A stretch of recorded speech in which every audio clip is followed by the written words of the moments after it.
Hello and welcome to the Voice of Liberty podcast. My name is Henry Conoly. Always glad to have you here and back at it with candidate interviews finally. A couple shameless plugs that I want to throw out there and a couple housekeeping things here. As always, comments will be live. If they pertain to the conversation we're having, we will answer them. Shameless plug number 2, you can find all of the Voice of Liberty merch at teespring.com/stores/Voice of Liberty. We got some pretty cool stuff up there. And then also tonight, I just wanted to shout out the Lansdale Black Lives Matter mural, which is being put together by the Lansdale Equality Coalition, a brand new group that I'm glad to be partnered with and glad to have them here. And then one final little thing, shameless shout out to the Montgomery County Libertarian Workers Coalition, building voluntary action, bodily autonomy, a horizontal workplace, and mutual aid and voluntary support. Together we can bring change. So tonight I will be sitting down with Thomas Daniel Quieter, or Quieter. I'm going to mess that up a million times, I swear. Big French. It translates to two free, so. Okay, fair enough. Welcome to the podcast. Glad to have you on, and I'm glad to get rolling with yet another candidate interview. And just so everybody understands, what are you running for? Well, I'm running for New York State House Senate, District 52. That's Broome, Tioga, Shenango, and a little part of Delaware counties. Those are a lot of complicated names that I will not be able to pronounce, and I will not attempt to pronounce. So, all right. So diving right into it, let's first get to know who Tom is, and tell us a little bit about yourself. Your upbringing, what you do for a living, how you got involved in the party. Well, I grew up in a small town called Mount Upton, New York. Sorry about that. I got cluttered. And that's in Shenango County. Now, I don't have a job. I live on SSI because I'm disabled. And because the gap between being able to have coverage for health insurance and health needs and gaining appropriate employment that could provide the same thing is so big, I'm among many who are left in this situation of if you try to get off of welfare, you're left without what you need and potentially going to die. So what I do is I live a meager existence and I continually volunteer wherever I can. Why I'm in the Libertarian Party? Well, I spent about 10 years as an independent disability advocate, writing letters to the New York legislators and getting canned responses. No actual traction. Nobody wanted to listen to me. Right. I got interested in the Libertarian Party in 2016, as a lot of people did with Gary Johnson. And then I began learning, and I ended up meeting Larry Sharp. And that was a good experience. And at the same time that I met Larry Sharp, libertarians were crowdfunding a wheelchair for me. And that's because the wheelchairs available through the systems would not meet my needs and would actually lead to prolonged injury and send me into a bedridden state. So I'm here because libertarians saved my life. We believe in voluntary action and doing things out of the kindness of our heart, not with force. And that really keyed in with me because, I grew up with disability needs not being met. And I grew up meeting other people with disabilities whose needs were not being met. But an incredible amount of money is spent to not meet them properly. So obviously we need to free the healthcare market. We need to free up the system of its extraneous processes, like the universal assessment system, which caused New York State to lose my legs. I always had them. They're firmly attached, but apparently they didn't know that after looking at me. And in my case, that mistake was very simple, and I can kind of make a joke of it. But if you know the full extent, the full range of disability, you quickly come to realize that same kind of mistake in another situation, that could kill someone. That could actually kill someone. And that's disgusting. I talk to a lot of social service workers, and actually they tend to reach out to me when they have a problem that the system refuses to address with an individual, because I spent about 6 years doing exactly that, I was trapped in my home with a poor wheelchair in poor disrepair, and so I had the internet, and I needed a passion. I needed something to do. So I got into a bunch of different disability groups. I started reaching out to individuals, and then what I found was I was actually very able to help people with just some information. Um, Someone I went to high school with had moved south and gotten married, had a few kids, and then they moved out to Missouri, and they both ended up in a severe disability situation without any coverage because they were new to the state, and that's tough. You just purchased a house, you got three kids, and you're in a situation where you don't know what to do. You've got no help available. All I had to do was find a couple of nonprofits in their area that met their needs and help them along until they could get the services they needed and get on their way. And I still see them posting on Facebook, and they seem happy, so it must have worked out. I can't say that we're very close, but the fact that they're still there and still going, that's amazing. Um, I can get a wheelchair ramp put in locally in a couple of weeks. It's a matter of calling the contractors I know and see who's willing to help that week. Um, Through the state, it's much worse. Um, Back to my wheelchair, though. As you're probably aware, I went to the Orlando convention a few weeks ago. I'm still on quarantine, self quarantine, voluntary. I don't want to hurt anybody else. And the interesting thing is that I had just had my rear wheels replaced by a friend of mine voluntarily for free, without waiting the 3 weeks to 3 months that you would have to wait for the state system to get that through. And well, unfortunately, the carriage bolts had an issue that they had stripped when they were replaced. And so at two different times, I had a rear wheel fell off. Each one fell off. Um, I was in the middle of nowhere with the former Otsego County Chair, Jason Loveland, because he moved to Suwannee County, if I'm saying that correctly, in Florida. And because I knew him, of course, it was on the way, I stopped down to see him. And while we were barbecuing, one of my rear wheels fell off. Again, through the system, that's 3 weeks to 3 months, if not longer. Actually, one of my social worker contacts told me that they had an individual in a similar situation that's been there for a year now. That's pre-COVID. And, libertarians had it fixed in 20 minutes. And the interesting thing about that is, you're usually told that you'll void the warranty if you work on it yourself or have a friend work on it. And so most people won't or don't. But there's no warranty on this chair. It's crowdfunded. And we had the initiative to fix it. And then, again, in Orlando at the convention center, my rear wheel fell off, the other one. And one of my own volunteers fixed it. Again, 20 minutes. No warranty to void. No issue to be had. That's amazing. I mean, if you're a person with an electric wheelchair and you've been through those kinds of repair problems, you know what it's like to wait. You know what it's like to sit still for 6 to 18 months or need extra assistance that can be sometimes demeaning, not in nature. I mean, it shouldn't be, but when you need help with certain things that you wouldn't normally need help with when your wheelchair is working, it doesn't feel good. And sitting still, that doesn't feel good. So I think the broader point here is libertarians have solutions. And I'm literally living proof. That's actually awesome, and I'm kind of glad you brought up that point because I was following the entire GoFundMe to help get you down to Orlando, and I did see some of the photos of you having the wheels on your wheelchair replaced, which it's absolutely amazing to see people come together to help someone out like that and get them to something they wanted to be at. I'm also glad that you seem to be okay from the Orlando convention. I was nervous that was going to be COVID Palooza, so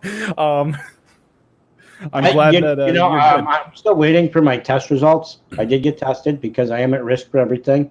I know people have issues with the tests and this and that, but it's my life, it's my property. I have the right to defend that. Exactly. So moving into the race the race you're in, I guess the first question is: this the first time you're running for office, or have you ran before? No, this is the first time. That's awesome. You're going right for state house. That's amazing. I don't hold back. You know, when you have opportunities, you take it in life. If you don't, you end up regretting it. Now, so the race. Describe the race. Are you facing challengers from the both sides of the duopoly, or is this a unique race where you have a advantage? It's just me and the incumbent. And the incumbent would be a Republican or a Fred Democrat? Akshar. What's up? Fred Akshar is the incumbent, and he's a Republican. Okay, awesome. So just kind of gives us an idea where where your strategy might lie. But so what are some of the biggest issues you see, facing those within your district, and what are some proposals you're seeking to bring to the House? Well, we really need to end the unfunded mandates in this state. Everybody I talk to tells me that their property taxes are higher than their mortgage. And of course, now we have a whole new bag with this COVID-19 situation. Over 100,000 small businesses across the state have been shut down, and we need to find ways to mitigate that. Find new industries that can come. And in New York, that's hemp, that's medical marijuana.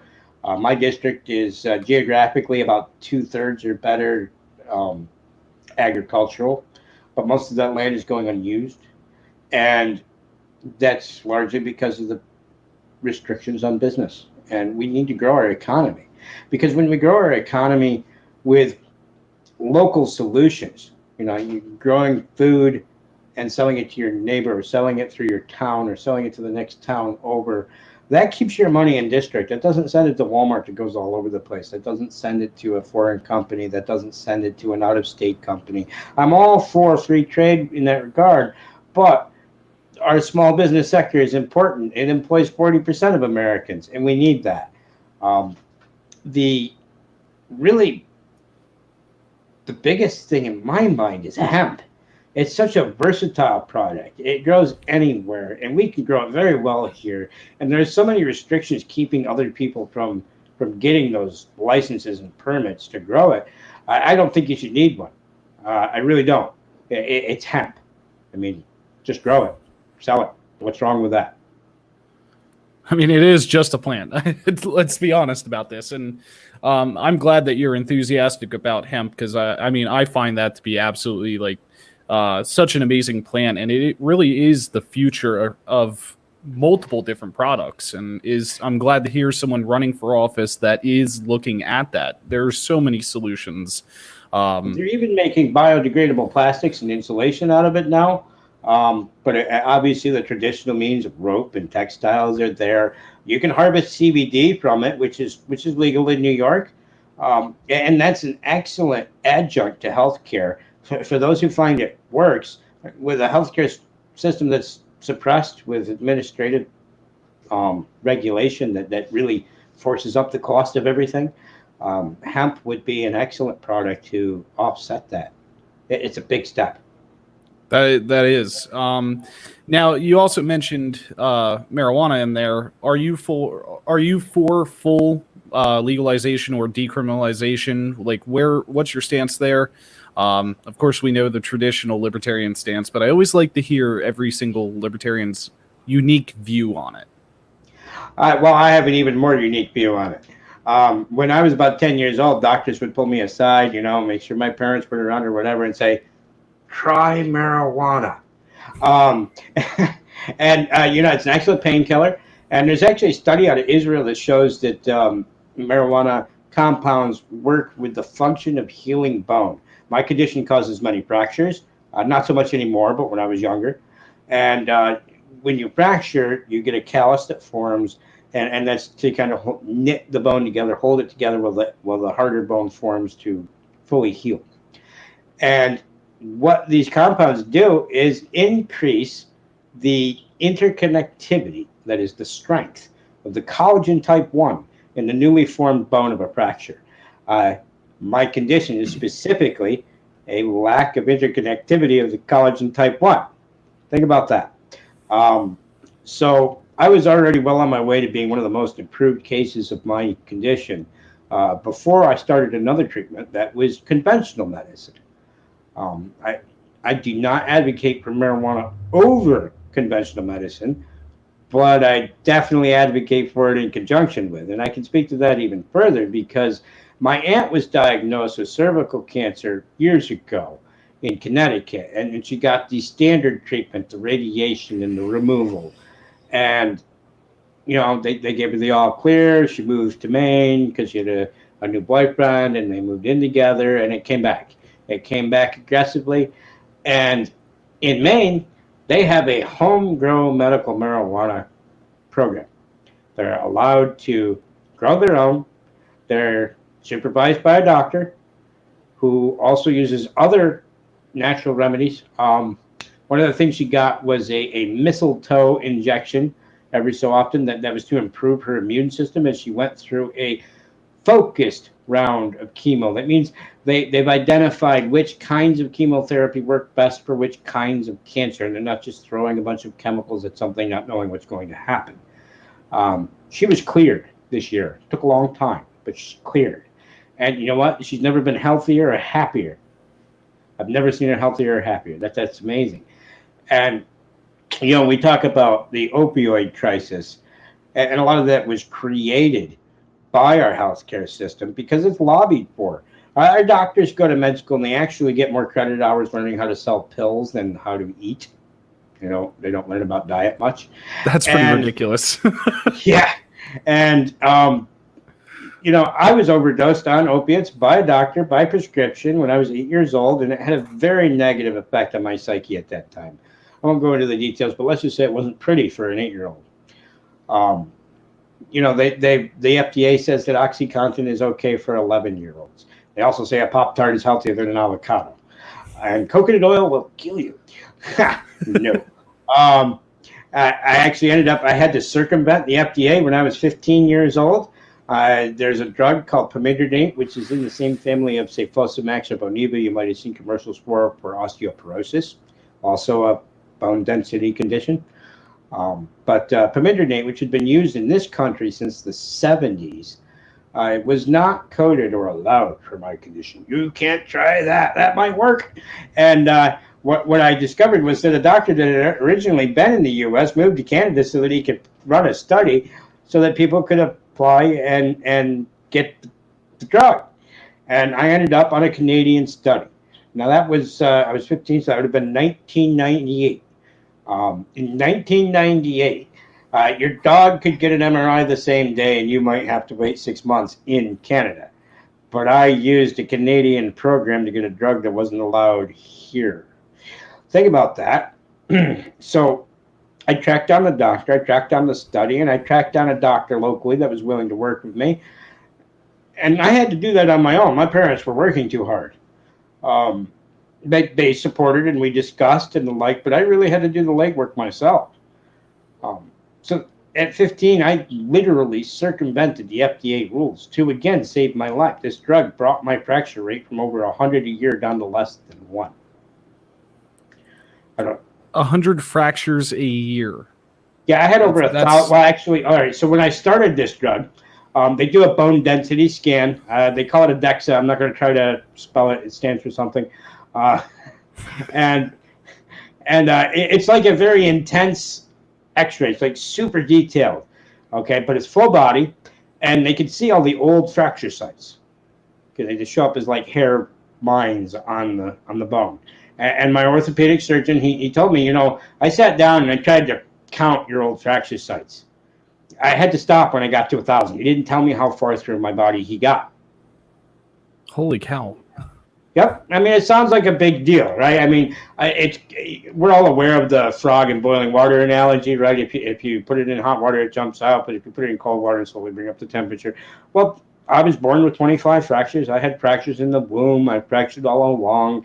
It's not such a pity party thing for me. It's something I learned to deal with. And you have to. And actually, the biggest hindrance for me was other people thinking it was so bad. I just equate it with, like, I broke my ankle once and I was a big giant crybaby about it. Like, and thinking that you had no experience with it though, right? Exactly. You hadn't felt it before. So when it's new, it's shocking. We do have a couple comments here. I think we're going to bring this one up on the screen. Careful, careful, Thomas. Careful, the government is watching. Tim was actually out canvassing for me today. And He's running for Senate District 51. I know someone that was arrested for importing medicine from Canada. I will say, listen, we're libertarians. We're on some watch list anyway. So, well, mine was technically legal. So, now, of course, one of the favorite things libertarians like to talk about is the really nasty word with the T that has 3 letters in it named tax. And of course, reading through your website, you talked about lowering taxes in your district and in New York and upstate New York in general. What are some thought processes as to how you seek to carry that out? Well, I mean, unfunded mandates, really. That's a big one in New York. However, almost any tax can be lowered. Most of it is wasted through the regulatory and processing system. I mean, I can speak to school tax. There was an article a few years ago that in New York, 13% of all school taxes were basically lost by funneling them through Albany instead of letting it be handled more locally.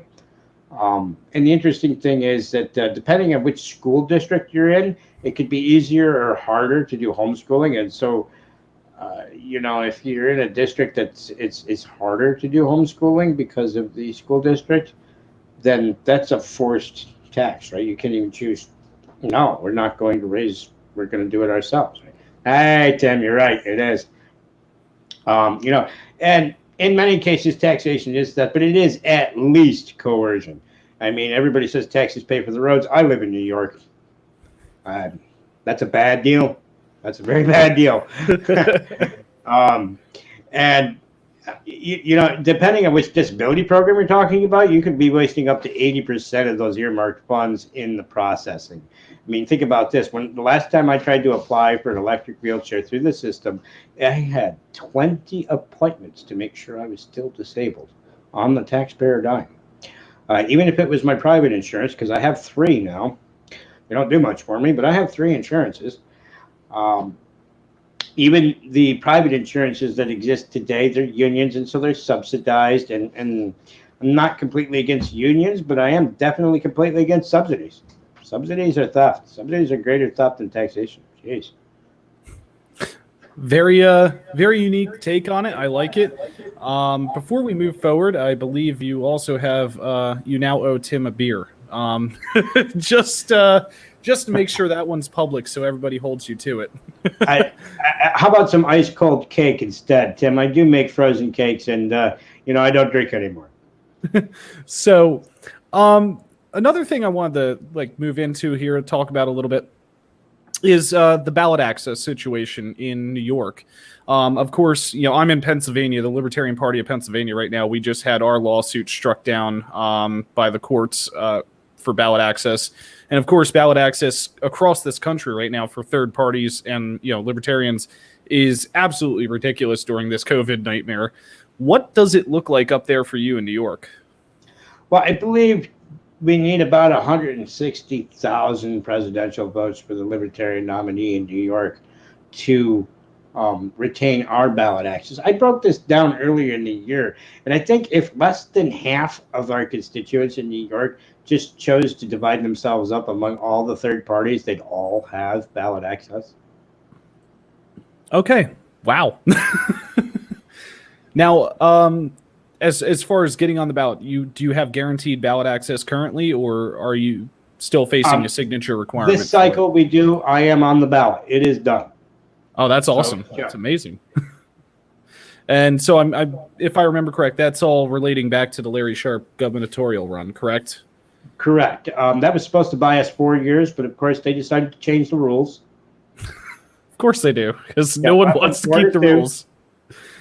All right, fair enough. But that's great to hear.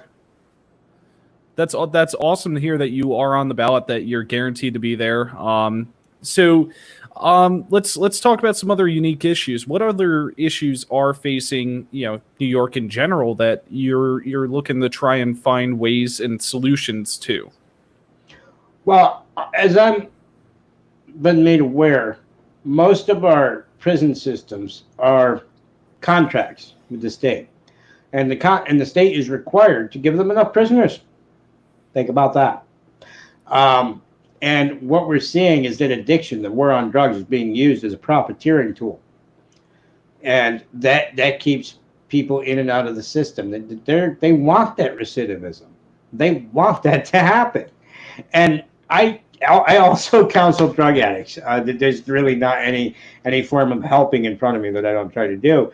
And what I find with addicts is that those who can skirt the system, they don't get arrested or don't get wrapped up in the legality of it. They're actually much more able to get better, to move on with their lives. An old childhood friend of mine came back to town after a long time recently, and we spent the last couple of years talking to him. He went from being a very angered individual with severe habit issues, living by the river in the cap truck camper, not the whole truck, just the cap that makes the bed of a truck into a camper, to now living with his family. He rekindled his relationships. He's working some odd jobs. He's got his mind back even. He was always super smart. The dude was reading Nietzsche in like 7th grade. And, you know, that warms my heart because he's a good-hearted person. And another gentleman who is actually my personal care aide.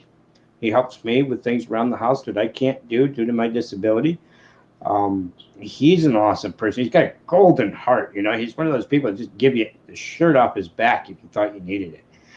And, you know, you take the time with him, you communicate with him, you give him reasons to feel good about himself, and he improves.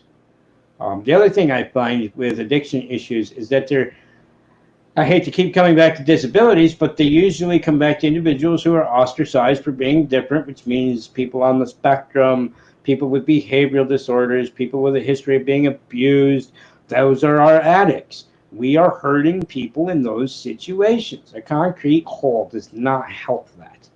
And today, with the COVID situation, right, we're no longer arresting these individuals. We're no longer throwing them into jail so much because of social distancing and the requirements for COVID, which I don't necessarily disagree with, but their supports are gone.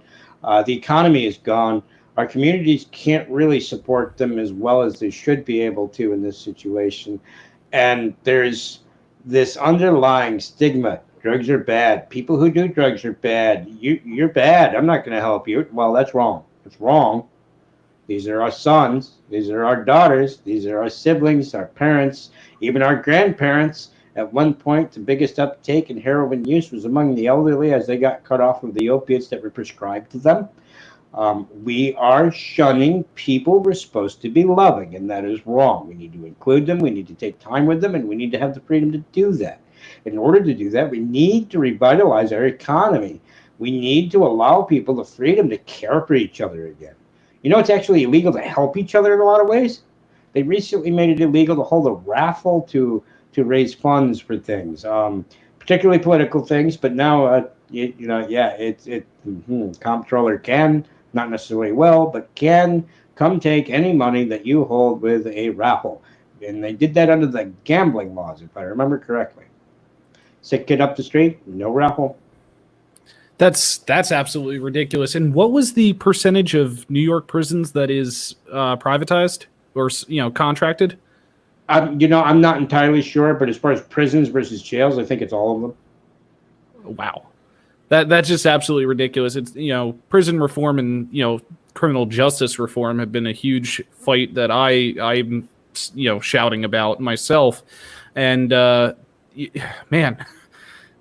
Not only are prisons in the U.S. absolutely ridiculous just because, you're a number, not a person, but privatized prisons, man, that's a huge fight to take on. Yeah, well, here's the issue, though. I'm not against private business or private enterprise, but when those businesses and enterprises are lobbying politicians for their contracts and getting those contracts to state what they want, that's not in the people's interest. To hire a private business is one thing. To let that private business make their own rules is another. And I'm going to go back to another thing here. It was on my mind. Um, One of the other issues with healthcare is that these new systems of healthcare that people think are good and helping because they cover everyone, those are lobbied for by the same corporations that we think are evil in healthcare. They're playing with that conversation. They're playing with that language. And people are going without, and those gaps are widening. It really goes, it goes so far. It's the same game in every avenue.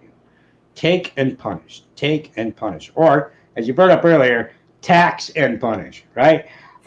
Because every new tax justifies the next punishment, and every new punishment justifies the next tax, and it's a vicious cycle. We need to break that cycle. I love the idea of breaking the cycle. It's a very good thing. So let's dive back into the race. I mean, what are you looking at as far as like needed numbers or needed votes to win? Are you what was the split in the last election? I'm not entirely sure. I have a wonderful campaign staff. They'd be more sure than me. They're focused on making me the candidate and learning as I go. As I said, this is my first race, but I am a type A personality and a high IQ kind of person, so I learned fast. But if I remember correctly, our voter turnout was about 82,000 last time, so we would need the majority of that. Okay. But my campaign has done well at working with the Democrats. I just got off the phone with a Democrat a few minutes before the show, actually. He's an alderman out of Norwich. And I was working with him earlier because they were looking at doing a candidates forum with debates and the like pre-primary. That would have been in June. And that fell through over the COVID-19 situation. And they were hoping to do in October, and again, that fell through in a COVID-19 situation. And this is Shenango related, right? This is for Shenango candidates. Okay. And the interesting thing about Shenango is that the age demographic is majoritarily, is that a word? The majority of voters and people involved in politics and people who live here are elderly. Or young people move out seeking opportunity, right? New York has suppressed its opportunity, and who's going to stay with that? If I were younger and able to move, I'd be gone. But I'm disabled, and I love my town, I love my home, and I love my family, and I have a very big family across New York State. So I'm staying, and I'm fighting. But these individuals who are usually involved, like as I said, they're elderly, and so sometimes they don't have the best tech savvy. And I was talking to him earlier today, and he was telling me, it's probably going to be canceled, but we're still going to try, and we don't even know if we're going to be able to hold an in-person event because of the way the rules are in New York for COVID-19. And I shouted out, and I said, well, we're already planning a webinar for my campaign, and libertarians are very innovative, and we've been all over the internet with formulating these. Look at the LNC this year, right? Yep. We had the hybrid convention. You see county parties holding their meetings online. You see the state parties holding their meetings online. It's the safe thing to do. It's the right thing to do. It's easier to do. And libertarians innovate. Guess what? I could potentially set up the Libertarian Party to bring the solution that ensures a debate and public involvement for all three parties involved in Shenango right now. That would be amazing. And we're setting some precedents right now already. I mean, holding a hybrid convention was a huge precedent and hurdle to jump. And I have to say, the Sunday of the second sitting, it was really nice to be able to attend the convention from the beach. I can imagine, but I was there. So, jumping away from your campaign for a second, let's talk about the convention. What was that like to be there in person? I've never been to a national convention. This year was supposed to be my first. Well, first of all, I've never spent so much money on food in my life. I come from a family, we produce our own. And so for me, if a meal goes over $5 to produce, I'm I'm a little upset. My mother is famous for having been said to make the word frugal the next four-letter F word. Um, and I may have picked up on that a little bit, but I eat fairly gourmet, and I do it cheaply because we produce for ourselves. Um, I mean, you can't get venison in a restaurant for less than $80 a plate, and I eat a lot of venison, and it's practically free. Um, and we have a large family, so there's beef, there's pork. We raise, I think we're down to about a third of an acre of a garden now with all the vegetables we raise. It used to be close to a full acre, but we also sold produce to help pay off land taxes. Um, and so I was astounded at how much money I had to spend both on the road and at the convention for the food. It's like, ugh, I was buying those little cups of granola, and it's like, ugh. I did eat some steak though. I mean, if you're there and there's a good restaurant and they have good steak, have one. Um, but the real amazing thing there was we had 300 or so people show up and in person, and every last one of them seemed to know who I was. I had trouble moving 10 feet without having a 20-minute conversation. I think I talked to everyone. Spike Cohen pointed me out, said my name correctly, and walked over, and we had like an hour-long conversation. And he was extremely interested in my perspective. Nick Sarwark walked up and wanted to advise my campaign, and Kieran Osei, great dude, Kieran. I love his dog too. Yeah, we had a libertarian dog there, a couple of them, and oh well, there are so many names. I feel like I should just list them all. But basically, if you met me in Orlando, I like you because we had a good conversation, and that was amazing. I actually even had conversations with the security and the police that were there to make sure people were social distancing and using masks, and there was no severe force. They were very polite. Everything was fine. Most of them didn't want to be doing it. I talked to one guy about his knee. He had a little bit of a limp, and we were talking. He had torn his meniscus, and he was awaiting surgery, which he was having to wait longer for because of COVID-19. Yep. Interesting thing, we're laying off healthcare staff and closing places because, I don't know, a pandemic. I guess that's when you don't want doctors and healthcare staff. I talked to Andrew Cuomo. And so I gave him some advice on the anti-inflammatory foods to help him. I could tell he was in pain. So, I mean, if you can help someone, help them. And it was just amazing. It was hard to keep up with the votes because of how many people I talked to. And actually, I need to give a specific shout out to Mark Brayman, Madison County Chair in New York. He had 1,000 masks printed out to say "Breathe Free Again, Vote Libertarian," and 500 of them went to the New York convention, the satellite, and he sent 500 of them with me, and they were very, very popular. I think everybody just about got one. I've only got like 185 left, which he has donated to my campaign, and we're going to be selling on the website. If you've seen them and you want one, keep an eye out. It'll come through. Excuse me. But no, that was a hit. That was good.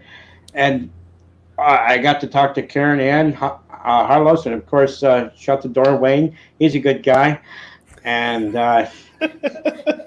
I got to talk to Joe Bishop Henchman and his wife. That was amazing. I don't even know how to put it, but it seemed like everybody wanted to hear what I had to say. And for someone who's only been a libertarian at that point for barely over a year, that was amazing. That's amazing. I love hearing this, and it is a very welcoming party, even though we have our infighting and all that stuff. Hey, we all care about the same things. We just fight over how to do it. Exactly. Now, diving back to, you were talking about you're incredibly self-sustaining as far as your food and all that stuff, which for me is something I really like because, from my standpoint as a libertarian, that's what I dream of.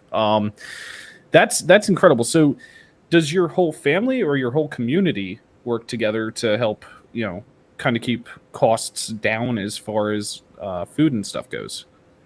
A lot of people in my community do that. We pretty much all have a garden. Some of us do animal husbandry for livestock and meat. There are certain families who produce more pork and sell it locally. You sell it on the hoof, right? Someone buys it and they pay their own butcher fees for say half the pig or a quarter of the cow. That's very common here, and we need to make that a little freer, a little more easily done.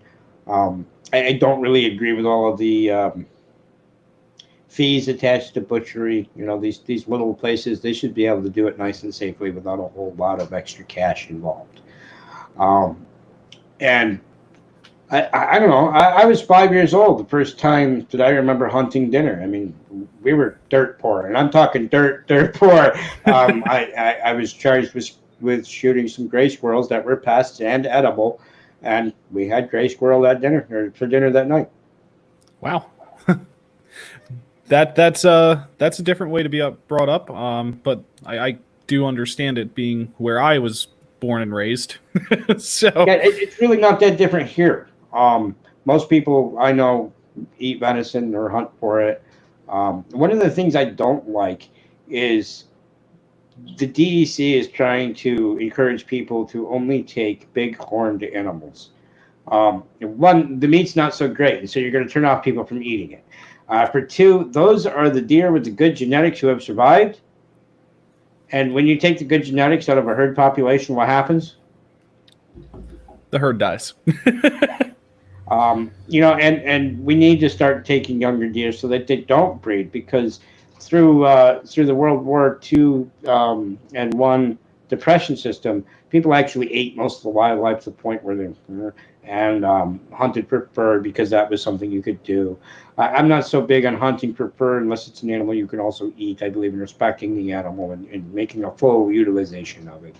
But we no longer have timber wolves and Yep. and other creatures that would keep the deer populations low, and that has pushed us into the situation of being stewards of the land. Um, and if we don't take enough deer, as we saw a few years ago, just north of me in New York, the deer will overpopulate, and come winter time, there will not be enough food for them. They will get sick and die in Yep. mass. They call it a wasting disease, actually. And what it is winter brings hard times for wild animals anyhow, and you can't feed them grain in the winter. Their biome in their gut actually changes, and if you do that, that will kill them. Um, so they need their natural food in their natural state to the right degree. And if we don't call them as necessary, they die in mass, and that's terrible. That's another thing that's our fault.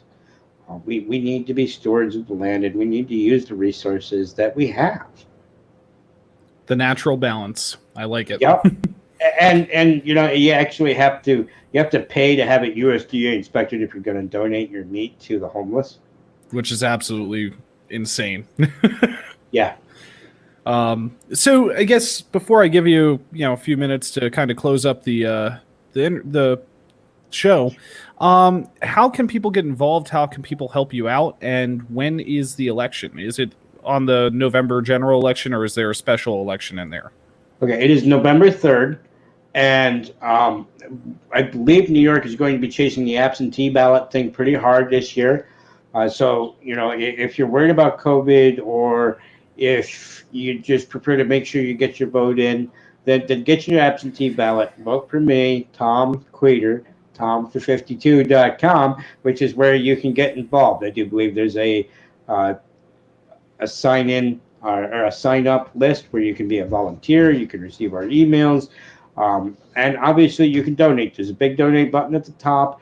And in the month of June, we outraised my opponent by a factor of 4. Holy shit. That's awesome. Yeah, and so that was thrilling. And the unfortunate side of that, though, is he's an incumbent. He's got a war chest. He's going to use it. But we need money, and we need to get our name out there. Even I'm personally making donor calls locally and asking to hear what people want and what people need. I mean, if you're going to be a politician in any regard, regardless of your political affiliation, no matter what party you are, you should listen to your constituents. And Definitely. what I'm finding on the Republican side when I call them in the rural district, most of them are saying something very simply like, well, he's never done anything for us, meaning the northern agricultural zone of the district, so I'm voting for you. And when I talk to Democrats, well, of course, they don't like the Republican incumbent, and I make good headway there. The libertarian optics, though, is a little bit of a hurdle, and you brought it up a minute ago. To that effect, I'm actually working with my campaign and hoping to put on a webinar to try and teach candidates and their staff how to speak to people, specifically with regard to healthcare and disabilities, because that's where people get very, very scared. You want to end the programs that I'm living on? That's what's saving my life. And they don't understand that a freer community, a freer commerce, a freer healthcare would bring them better results, more innovation, better products, better medicines. That's the other reason I'm against vaccine mandates, because once you mandate it, the market is under full control and there's no incentive to innovate or make them better. And if you look them up, there are rates for harm already. And the only incentive to make them better is that they're not forced. I love it. So, what we're going to do here is I'm going to actually turn the podcast over to you for a few minutes, do a closing statement, whatever you feel like doing there. And then bring you on, or I'll hop back on right before we end it. All right. I'm Thomas Daniel Queter. I'm running for Senate in District 52. I care about almost every issue that comes up. I don't just pick and choose. I've never been a single issue voter. I've actually never been registered for a party until the Libertarian Party. And I'm running because I want to help my community. I've spent my life watching it get degraded. I've watched businesses go away. I've watched individuals leave for opportunity. We have resources. We have agricultural land. We have a base culture that can do this. And we need to revitalize that and unrestrain that. We need to make sure that we are still a free people here in New York. I mean, we are the state that is home to the Statue of Liberty. And where is our liberty? I want to bring liberty back to New York. And that includes freedom. You know, I mean, you can't have liberty without freedom, and you can't have freedom without liberty. And in order to do that, we need to make it easier to start a business. We need to make it easier to innovate for our needs. We need to stop restraining what we can use to help ourselves in healthcare. We need to make sure that options are available. And we need to form a series of opt-out options. I mean, that means if the program, this healthcare, disability, SNAP, whatever it is, if it's not working for you, we need an option that will allow you to use some of those funds to just help yourself the way you think it will help. That's a way to innovate. That's a way to allow many people to try whatever different things work for them. And then those solutions that they find can grow. New York City is not Shenango County, which is not Buffalo, which is not Watertown, and we all have our own problems. We all need to innovate and be able to do what we need to do. Someone with a disability is not someone who is working a farmhand job and the like. Everyone needs to chase their own solutions, and really, it's that simple, folks. Just let us do what we need to do. Vote for me, Tom Queter, TomFor52.com. Awesome. Tom, thank you for coming on the podcast. I've been saying this with most of the candidates I've interviewed. November 3rd, we will be doing a extended live stream, kind of watching all the different races going on. Of course, we got, Esteban for Congress that we're going to be watching very closely. Welty for insurance commissioner, two big giant races. Yours we're going to be watching. So during that big live stream, we're going to definitely want to have you hop on and talk about how the night looks and all that stuff. So we look forward to that, and we look forward to having you on again as an elected official, because that will be awesome.